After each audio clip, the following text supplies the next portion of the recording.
The Age of Fishes. In the days when the world was supposed to have endured for only a few thousand years, it was supposed that the different species of plants and animals were fixed and final. They had all been created exactly as they are today, each species by itself. But as men began to discover and study the record of the rocks, this belief gave place to the suspicion that many species had changed and developed slowly through the course of ages, and this again expanded into a belief in what is called organic evolution, a belief that all species of life upon earth, animal and vegetable alike, are descended by slow continuous processes of change from some very simple ancestral form of life, some almost structureless living substance, far back in the so-called Azoic seas. This question of organic evolution, like the question of the age of the earth, has in the past been the subject of much bitter controversy. There was a time when a belief in organic evolution was for rather obscure reasons supposed to be incompatible with sound Christian, Jewish, or Moslem doctrine. That time has passed, and the men of the most orthodox Catholic, Protestant, Jewish, and Mohammedan belief are now free to accept this newer and broader view of a common origin of all living things. No life seems to have happened suddenly upon earth. Life grew and grows. Age by age through gulfs of time at which imagination reels, life has been growing from a mere stirring in the intertidal slime towards freedom, power, and consciousness. Life consists of individuals. These individuals are definite things.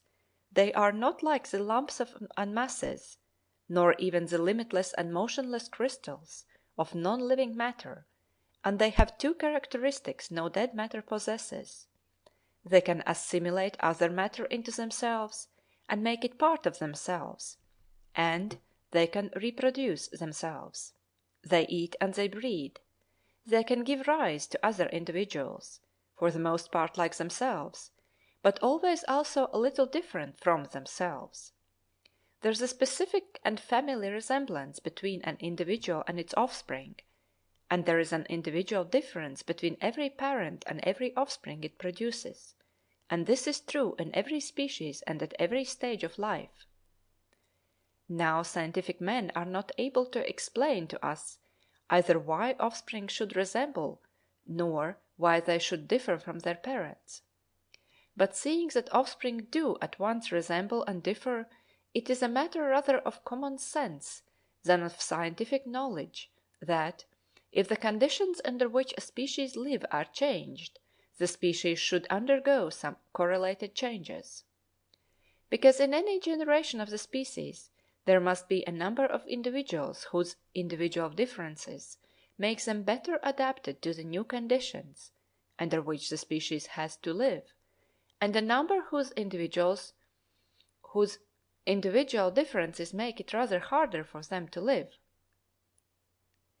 And on the whole the former sort will live longer, bear more offspring, and reproduce themselves more abundantly than the latter, and so, generation by generation, the average of the species will change in the favorable direction. This process, which is called natural selection, is not so much a scientific theory as a necessary deduction from the facts of reproduction and individual difference. There may be many forces at work varying, destroying, and preserving species, about which science may still be unaware or undecided. But the man who can deny the operation of this process of natural selection upon life since its beginning must be either ignorant of the elementary facts of life or incapable of ordinary thought.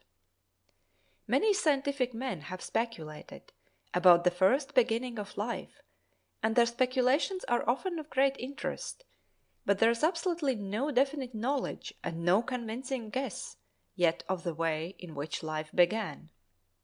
But nearly all authorities are agreed that it probably began upon mud or sand, in warm, sunlit, shallow, brackish water, and that it spread up the beaches to the intertidal lines and out to the open waters.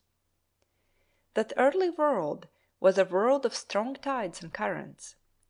An incessant destruction of individuals must have been going on through their being swept up the beaches and dried, or by their being swept out to sea and sinking down out of reach of air and sun. Early conditions favored the development of every tendency to root and hold on, every tendency to form an outer skin and casing to protect the stranded individual from immediate desiccation. From the very earliest any tendency to sensitiveness, to taste, would turn the individual in the direction of food, and any sensitiveness to light would assist it to struggle back out of the darkness of the sea deeps and caverns, or to wriggle back out of the excessive glare of the dangerous shallows.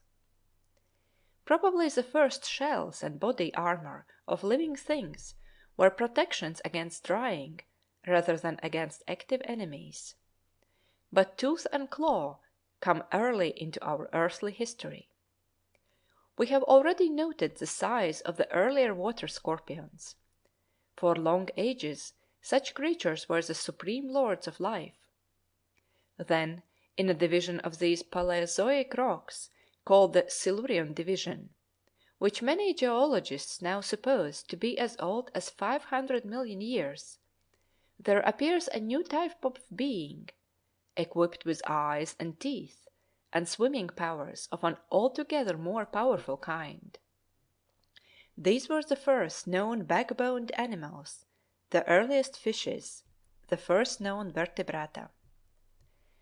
These fishes increased greatly in the next division of rocks, the rocks known as the Devonian system. They are so prevalent that this period of the record of the rocks has been called the Age of Fishes. Fishes of a pattern now gone from the earth, and fishes allied to the sharks and sturgeons of today, rushed through the waters, leapt in the air, browsed among the seaweeds, pursued and preyed upon one another, and gave a new liveliness to the waters of the world. None of these very excessively big by our present standards. Few of them were more than 2 or 3 feet long, but there were exceptional forms which were as long as 20 feet. We know nothing from geology of the ancestors of these fishes. They do not appear to be related to any of the forms that preceded them. Zoologists have the most interesting views of their ancestry, but these they derive from the study of the development of the eggs of their still living relations and from other sources. Apparently the ancestors of the vertebrata were soft-bodied and perhaps quite small swimming creatures, who began first to develop hard parts as teeth around and about their mouth. The teeth of a skate or dogfish cover the roof and floor of its mouth, and pass at the lip into the flattened tooth-like scales that encase most of its body. As the fishes develop these teeth scales in the geological record, they swim out of the hidden darkness of the past into the light, the first vertebrated animals visible in the record.